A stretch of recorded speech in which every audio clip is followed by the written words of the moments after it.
नबी की बेटी थी। ऐसी बेटियां अगर सुबह को उठ रही हैं तो कुरान पढ़ रही हैं, दोपहर को है तो कुरान पढ़ रही हैं, शाम को है तो कुरान पढ़ रही हैं। अब देख लो तो अब्बाओं को देख लो, अब्बा ये छोटे छोटे बच्चे मोबाइल चला रहे हैं, 10-10 साल के बच्चे, 8-8 साल के बच्चे, ये कहां तीर मारेंगे मोबाइल से? इनकी ट्रेनों में आग लग रही है क्या? ट्रक डूबे जा रहे हैं क्या? बसें लुट रही हैं क्या? हवाई जहाज डूब गए क्या? क्यों बिगाड़ रहे हो इस कौम को? क्यों बिगाड़ रहे हो इन बच्चों को? ये छोटे छोटे बच्चे, तुम्हें मोबाइल की जरूरत है तुम चलाओ। छोटे छोटे बच्चे जब मोबाइल चला रहे, क्या जरूरत है इन्हें? और बच्चे तो बच्चे, अब लड़कियां भी मोबाइल चला रही हैं। कुछ बचेगा? सोचने की बात है।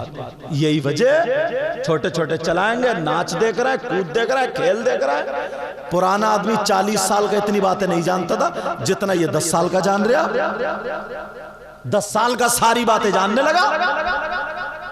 10 साल की लड़की, 12 साल की लड़की, 15 साल की लड़की को वो फैशन देख लियो, वो टशन देख लियो, वो उसके बाल देखो, वो उसके कपड़े देखो, वो उसका मेकअप देखो, कोई कहेगा ही नहीं कि 15 साल की है। पहले 30 साल की बहन से संभल के मेकअप करना नहीं आता था। और अब ये मां है, मां की जिम्मेदारी है। अगर तुमने पहले की माएं छोटे छोटे बच्चों के हाथ में मोबाइल नहीं, कुरान देती थी, यही वजह होती थी। कोई बच्चा 10 साल का हाफिज कुरान होता था, कोई 8 साल का हाफिज कुरान होता था, घरों से कुरान पढ़ता हुआ नजर आता था, ये हाफिज कुरान होता था। और मां खुद कुरान पढ़ती थी। कितनी औरतों ने वलियों को पैदा किया। आज क्यों वली पैदा नहीं कर रही है? कुत्ते भौंकाने वाली औरत वली पैदा नहीं करती है। छतों पे चढ़ के इधर उधर झांकने ताकने वाली औरत वली पैदा नहीं करती।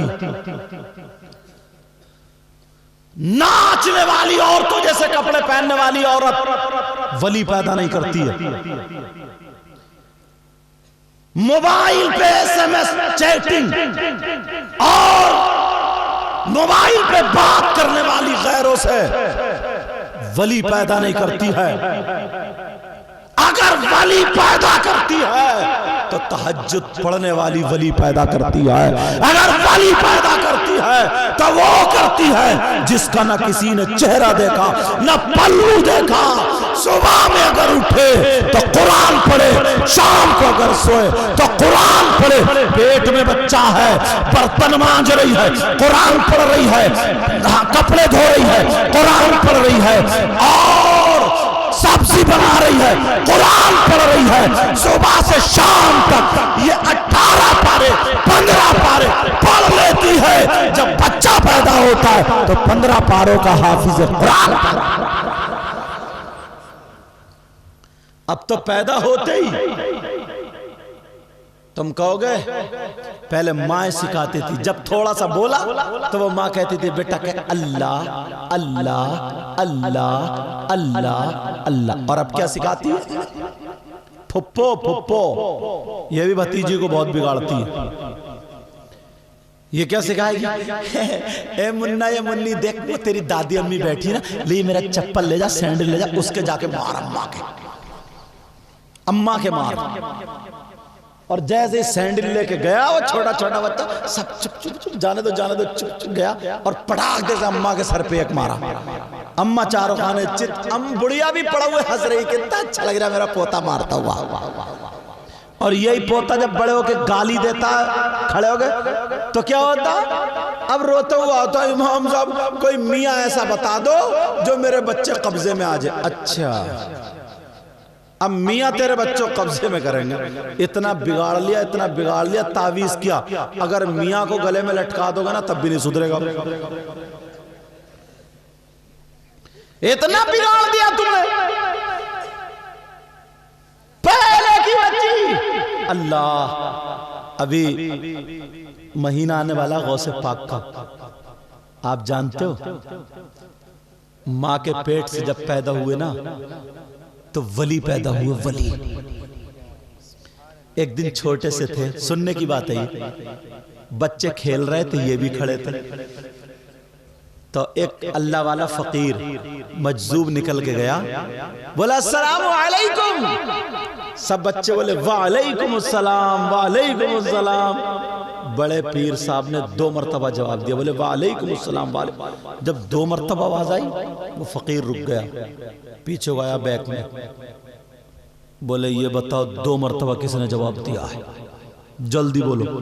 तो बच्चे बोलते हैं, बच्चे पकड़वा देते हैं। बच्चे बोले साहब हमने नहीं दिया, हमने नहीं दिया, इन्होंने 2 मरतबा जवाब दिया। जैसे रमजान में ना बाज रोजे नहीं रखता है और 2:30-3 बजे वो बचा हुआ बीवी रोजा रखती है मगर खुद रोजा नहीं रखता है। जो बारात की सहरी बचा हुई है ना वो सब लपेटता है, समझे, कभी ठंडी खा रहा कभी गर्म। तो दोपहरी में खाना खा रहा था, इमाम साहब से रोजाना जमाता था, कहता था यार इमाम साहब सही बता रहे हो, रमजान में इतना मजा आता, बाहर ही बाहर है। इमाम साहब समझे यार ये शरीफ आदमी है, बड़े रोजे रखता ही। इमाम साहब को कहीं जाना था तो मोटरसाइकिल की जरूरत थी, इमाम साहब गए, आवाज दी। अब जब देखा तो बच्चे से कह दिया कि इमाम साहब से कहियो तिलावत कर रहे हैं, तिलावत, और खा रहा था रोटी। अंदाजा वो बच्चा आया, बोले पापा ये कह रहे हैं कि कहियो, पापा ये कह रहे हैं कि तिलावत कर रहे हैं, तिलावत। अच्छा, तो बोले बेटा वैसे कर क्या रहे हैं तुम्हारे पापा? बोले खाना खा रहे हैं। बच्चे ने पकड़वा दिया, बच्चे पकड़वा दे, बोले खाना खा रहे हैं मगर ये कह दिया कि तिलावत कर रहे हैं, जाओ फिर आइए।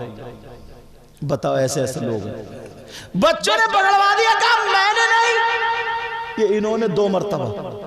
जब उस मजजूब ने नबी के शहजादे बड़े पीर साहब आले रसूल उनकी जब पेशानी को देखा ना, बोले बेटा तुम्हारी पेशानी तो बड़ी बुलंद है, तुम तो वली और वलियों के खानदान के हो, मगर बेटा तुमने 2 मरतबा जवाब क्यों दिया? तुम्हें सलाम का तरीका उसूल मालूम नहीं है? बड़े पीर बोले मालूम है, सलाम करना सुन्नत है, जवाब देना वाजिब है। तो कहा एक ही मरतबा तो मैंने सलाम किया, तुमने 2 मरतबा क्यों? 2 मरतबा जवाब वाजिब थोड़ी है। तो बड़े पीर बोले याद करो आज से 5-6 साल पहले, आज से कुछ दिनों पहले याद करो। जिनकी जरूरत है वो चले जाएंगे, उठ गए अल्हम्दुलिल्लाह, वो बात कर लेंगे। मेरी तरफ तवज्जो दो, मेरी तरफ ध्यान दो, इधर ध्यान दो, इधर यार। आज से 3-4 साल 4-5 साल पहले जब तुम मेरे घर से गुजरे, मेरी तरफ नहीं देखोगे, जब तुम मेरे घर से गुजरे तो तुमने सोचा ये सैयदों का घर है, ये आले रसूल का घर है। फिर बार बार ये आले रसूल का घर है, नबी के शहजादों का घर है। तुमने जाते हुए सलाम किया था और जैसे ही सलाम किया तो मैं उस वक्त अपनी मां के पेट में था। कहां था बोलो? मां के पेट में था। मगर मेरी मां ने जवाब इसलिए नहीं दिया कि गैर मर्द का जवाब भी देना जायज नहीं, जवाब नहीं दिया मेरी मां ने। तो फिर मेरी तरफ देखो, मेरी तरफ तो जो बात निकल ना जाए कि जवाब ना दिया मेरी मां ने। मैंने 2 मरतबा जवाब इसलिए दिया है, एक जवाब उस दिन का और एक जवाब आज का। ये कैसी माएं थी अल्लाह, ये वो माएं थी जो सुबह से शाम तक अगर काम कर रही हैं तो 15 सिपारे कुरान शरीफ के पढ़ती थी, 18 सिपारे कुरान पाक के पढ़ती थी। सुबह से शाम तक कुरान पाक की तिलावत होती थी। मेरी तरफ तवज्जो करो, गौर करो, वो है वो खुद बात कर लेंगे जो बात करने वाले, आप मेरी तरफ तवज्जो करो। अल्लाह, ये बहन थी जो इस्लाम की शहजादी थी, 15 पारे 18 पारे पढ़ रही है, तो बच्चा कैसा पैदा होता है? 15 पारों का हाफिज कुरान पैदा होता है। आज क्यों नहीं है ऐसे? आज हमें सिखाना पड़ेगा, अपने आप को बताना पड़ेगा। अब बात ये चल रही थी कि किसी की गीबत करना, चुगली करना, बुराई करना ऐसा है जैसे मरे हुए भाई का गोश्त खाना। समझ में आ रही बात? जैसे मरे हुए भाई का बोलो क्या करना, गोश्त खाना। आज के बाद कोई किसी की गीबत करेगा, आज के बाद चुगली करेगा, आज के बाद बुराई करेगा,